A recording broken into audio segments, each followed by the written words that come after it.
Hi friends, my name is Chaitanya Patkan. Welcome back to my YouTube channel. In this video, we are going to analyze the second T20 International which took place at the St. George's Oval in Port Elizabeth between India and South Africa. A comprehensive victory for the home team by 5 wickets, Duckworth-Lewis method, and India will be pretty disappointed.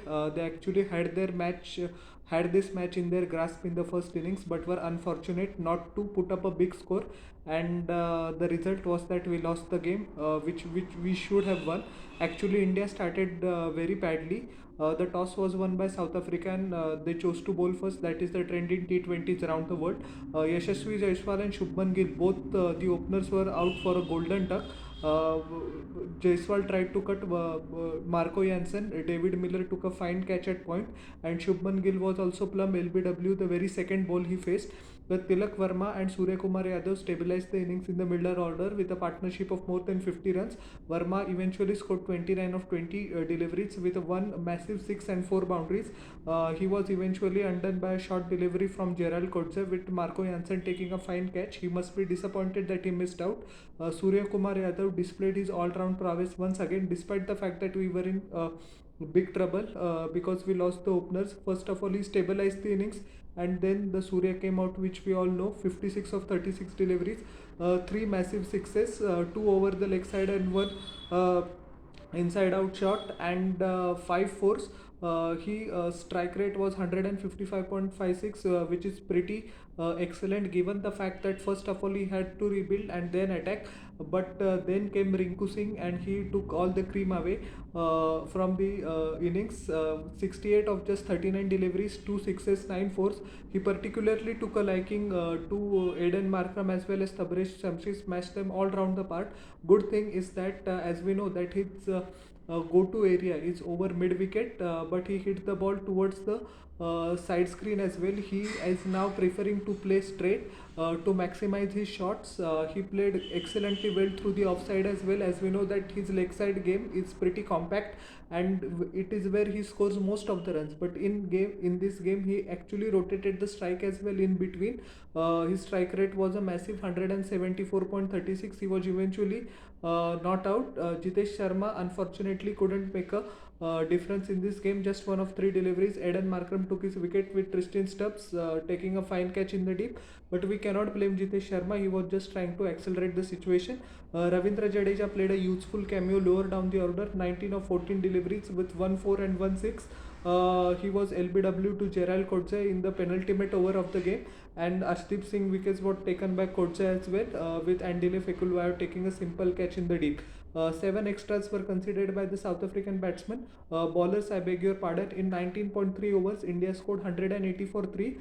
They would have been shot, I think, by just 10 to 15 runs, but we couldn't complete the three balls, I beg your pardon, because the rain came. So it was decided that the South Africa would chase 150 plus in 15 overs. We will analyze the South African bowling. Marco Jansen in 3 overs gave away 39 runs, took a solitary wicket. He was pretty expensive, but he got the breakthrough of Yashasvi Jaiswal, who has been in tremendous form. Lizard Williams took the wicket of Shubman Gill, an excellent in-swinger, which the Indian opener had no answer to, but he couldn't capitalize on it. The first success afterwards, he went for plenty.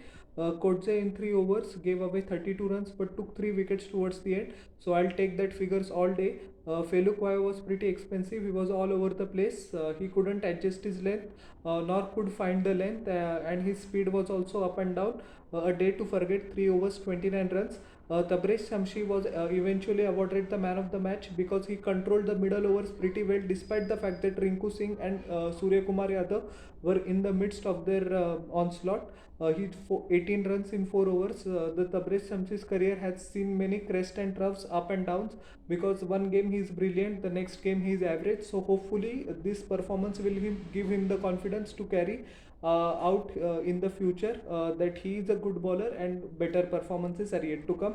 And Markram gave away 29 runs in 3 overs but took a solitary wicket. South Africa.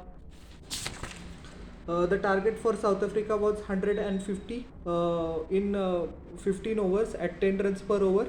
They started brilliantly well, especially Riza Hendricks. He scored 49 of 27 deliveries, unlucky to miss out on a well-deserved half century, 8 boundaries, 1 massive 6 at a strike rate of more than 180. He was eventually dismissed by Yadav and the Kuldeep Yadav, and the catch was taken by Surya Kumar Yadav. But the start he gave, the way he hammered Ashdeep Singh in the start, just all around the place. He was equally well towards the offside as well as the leg side as well. Bretske actually played a brief cameo. He must be kicking himself for missing out on that sort of a track. 16 of 7 deliveries, 1 boundary, 1 6 at a strike rate of 228.57. He was run out by a brilliant throw in the deep from Ravindra Jadeja. Captain Aiden Markram also chipped in with useful 30 of 17 deliveries, 4 boundaries and a 6 at a strike rate of more than 175. Mukesh Kumar took his wicket with a brilliant slower one outside the off stump. He gave the catch to Mohammad Siraj in the deep. He was pretty gutted and disappointed of his dismissal, rightfully so, because if he had stayed, he could have finished off the game. Hendrik Klaasen disappointed in this game, a rare failure. 7 of 5 deliveries. Siraj took his wicket with Jaiswal taking the catch in the deep. David Miller also impressed for a brief while. 17 of 12 deliveries, a boundary and a 6 apiece. Mukesh Kumar once again wide Yorker, which Miller tried to hammer it over point, but couldn't get the timing, and Siraj once again taking the catch. Tristan Stubbs scored 14 of 12 deliveries, 2 boundaries. He saw South Africa through to the home, and Andile Felukwayo making up for poor bowling a bit. 10 of 4 deliveries with 1 massive sixes, so he was not out. Indian bowlers weren't disciplined at all. They were all over the place. They considered 11 extras, 154 for 5 in 13.5 overs. As I said, the target was 150 or 152 in 15 overs only. So with 7 balls to spare, South Africa got there, and with 5 wickets to spare. Mohammad Siraj, 3 overs, 27 runs, 1 wicket. Actually bowled brilliantly well. Unfortunate not to get a wicket at the start, but that happens in cricket. Arshdeep Singh went for plenty. Riza Hendricks took a particular liking to him. He was smashed all over the place. He couldn't find the right answer to the onslaught by Riza Hendricks and Matthew Bretske, but these sort of games happen once in a while. Ravindra Jadeja was also taken to the cleaners. No wickets for 28 runs in just 2.5 overs. He will be pretty disappointed with that. Mukesh Kumar took 2 wickets, despite the fact that he gave away 34 runs in 3 overs. He dismissed David Miller and Aiden Markram, so good wickets, but he couldn't. He should have been a little bit less expensive. Then the match could have gone into the final over. I'm not saying we could have won, but at least we could have had the chance. And Kuldeep Yadav in 3 overs gave in a decent performance, 26 runs, 1 wicket. So all in all, a pretty disappointing performance by Team India, especially the bowlers and the openers. Though Surya Kumar Yadav and Rinku Singh were the standouts in this game, they tried their best to bring India back into this game, but after the press in the post-match presentation, Surya Kumar Yadav said that the game was completely the openers, South African openers, Riza Hendricks and Matthew Bretske took away the game from them in the power play itself. So from there, the Indian bowlers were just playing catch up. Wasn't our day, but anyway, the third T20 is still left, as we know that the first T20 was abandoned without a ball being bowled due to rain. So let's hope that we square off the series and take this confidence into the ODI series. So how did you like my analysis of the second T20? Please tell me in the comment section below, and don't forget to like, share and subscribe to my channel and press the bell icon for further notifications. We'll meet in the next video.